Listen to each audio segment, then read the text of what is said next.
I think আপনারা hurricane দিয়ে খোঁজা এই বাক্যটির সাথে পরিচিত হয়ে থাকবেন। যেমন ধরা যাক, অমুক তোমাকে বাতি দিয়ে খুঁজতেছে বা অমুক তোমাকে হারিকেন জ্বালায় খুঁজতেছে। তো এই বাক্যটা আসলে কিভাবে আসছে? গ্রিক দার্শনিক ডায়োজেনিস একদিন অ্যাথেন্সের বাজারে হারিকেন নিয়ে ঘুরতেছিলেন। তো এটা দেখে লোকজন তাকে জিজ্ঞাসা করলো, তুমি দিনের বেলা হারিকেন দিয়ে কি খুঁজতেছো?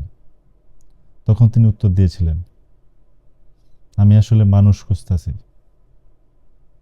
তোমরা কি কেউ বলতে পারবা অ্যাথেন্সের কোথায় সৎ ও ভালো মানুষ পাওয়া যাবে?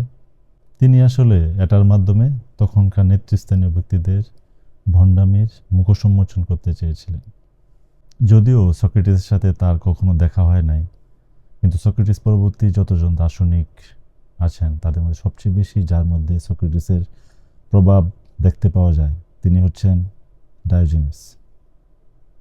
সক্রেটিস পাগল হয়ে গেলে যেরকম আচরণ করতেন তিনি আসলে সেরকমই আচরণ করতেন। এজন্যই প্লেটো তার সম্পর্কে বলেছিলেন, সক্রেটিস গন ম্যাড।